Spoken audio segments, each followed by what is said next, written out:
Well, AOC, and let me know if you believe this, is saying that MAGA Republicans are coming up to her and say, man, I was wrong about Trump. I'm with socialism now. Do you buy that?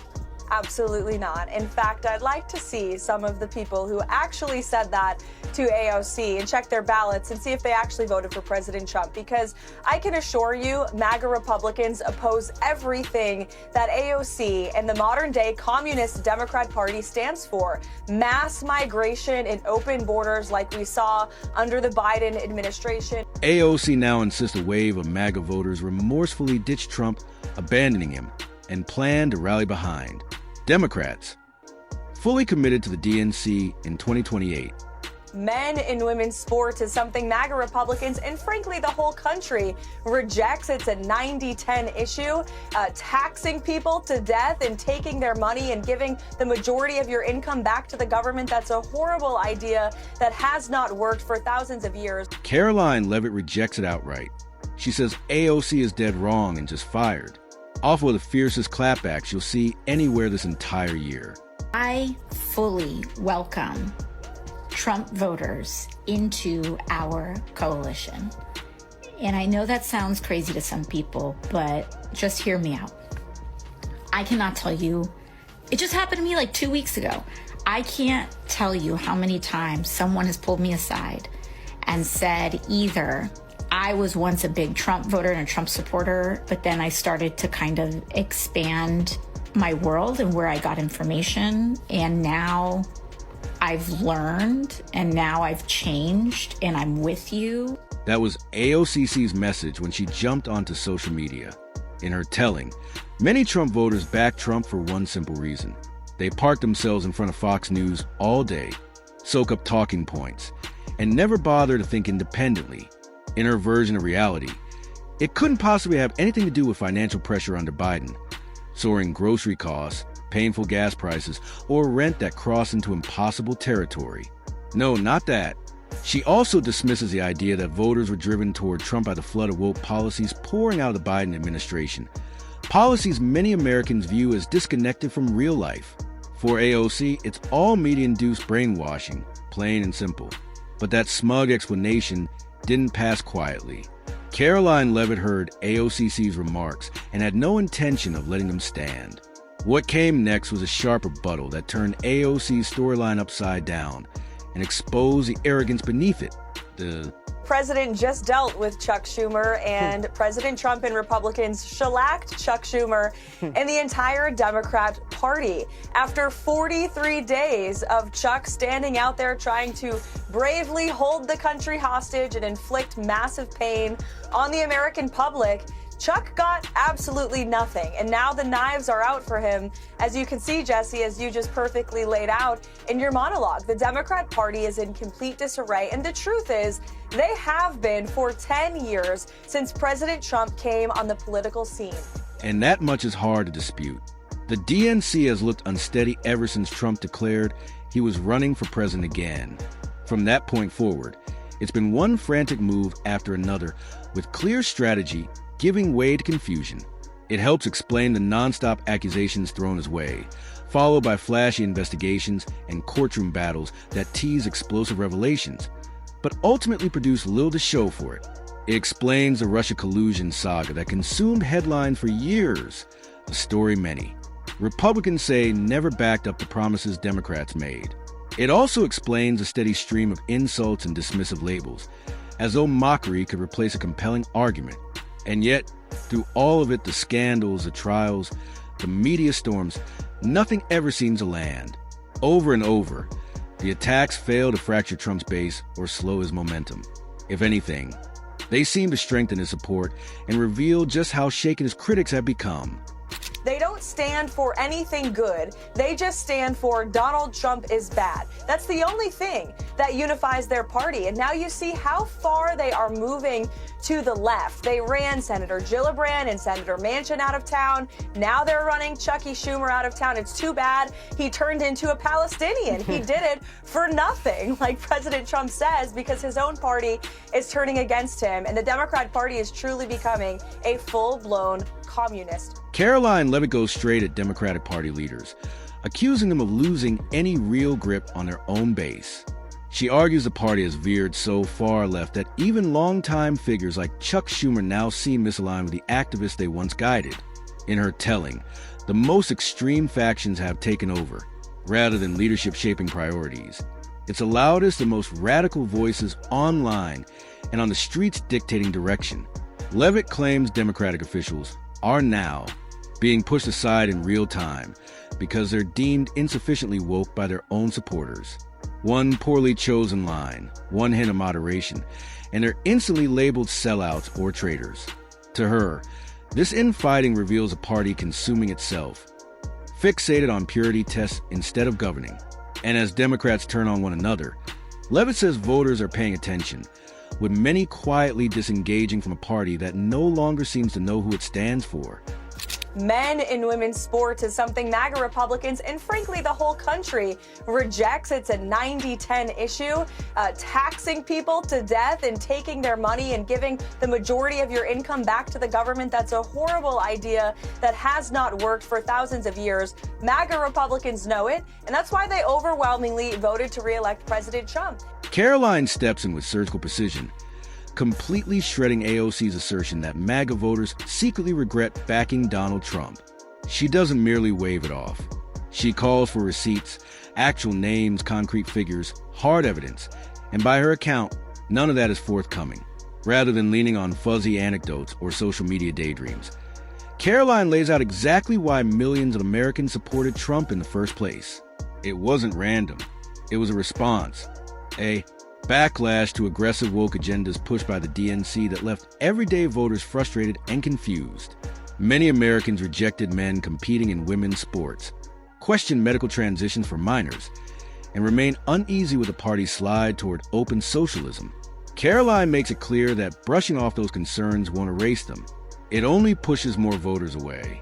And if Democrats continue down that path, she warns the fallout could be brutal. MAGA Republicans know it, and that's why they overwhelmingly voted to re-elect President Trump. And a Democrat that you had in your monologue actually was right about one thing. I don't know his name, but I give him credit for his statement where he said that the Republican Party under President Trump is the party of the working man and woman. And because of President Trump's pro-growth, America First policies, he has spoken directly to the hearts of the forgotten men and women across this country. And that's who the Republican Party is today, thanks to him. Yes, Leavitt nails it. And this is a reality Democrats still won't confront. Trump didn't win by courting Twitter praise or elite validation. He spoke straight to middle America, to swing voters, to people who felt ignored, patronized, and squeezed from all sides. He tapped into working class frustration, people anxious about jobs, prices, safety, and stability using language they actually understood.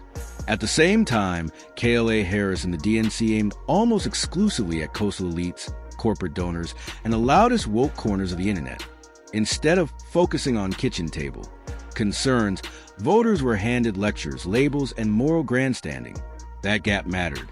When ordinary Americans felt dismissed or mocked, Trump made them feel seen and heard, even if they didn't agree with him on everything. In the end, elections aren't won with virtue signaling or polished talking points. They're won by connecting with real people living real lives. And that connection is where Trump succeeded and where the DNC came up short.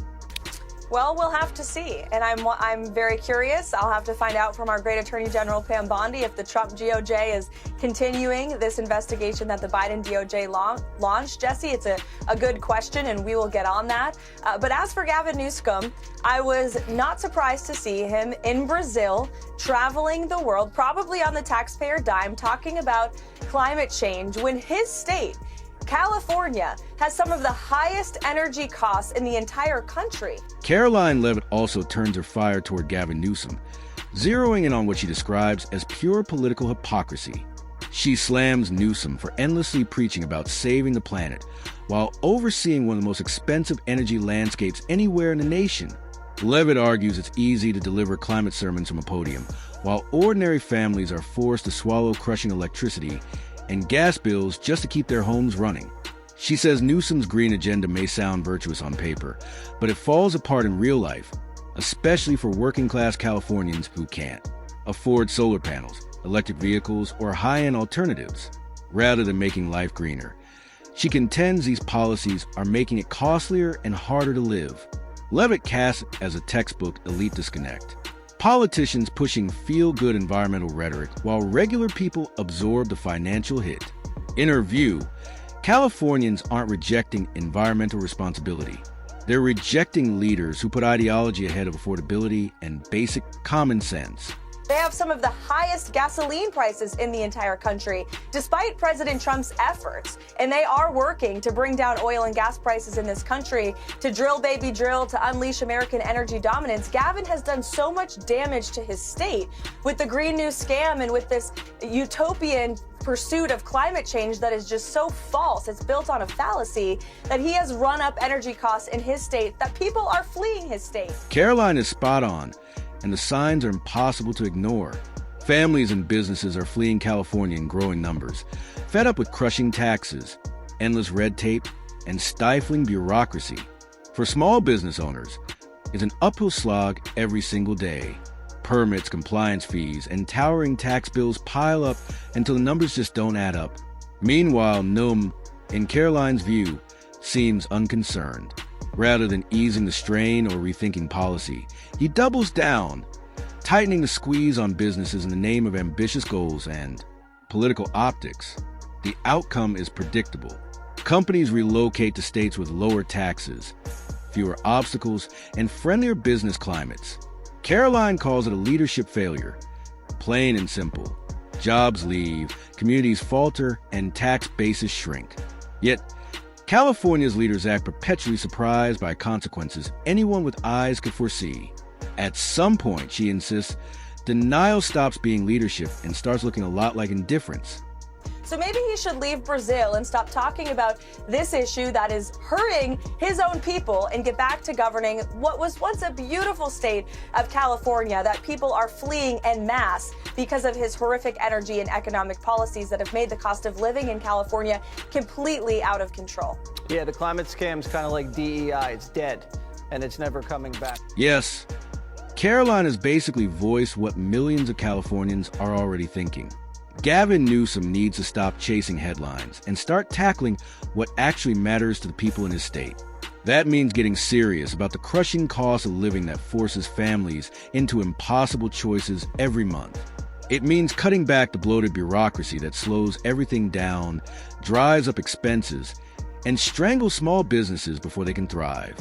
It also means boosting reliable energy production instead of pushing policies that make power costlier and less dependable. And above all, it means easing the tax burden that keeps driving residents and employers out of California. Karoline's message is clear. Leadership isn't about grand rhetoric or national posturing. It's about making life more affordable and sustainable for everyday people.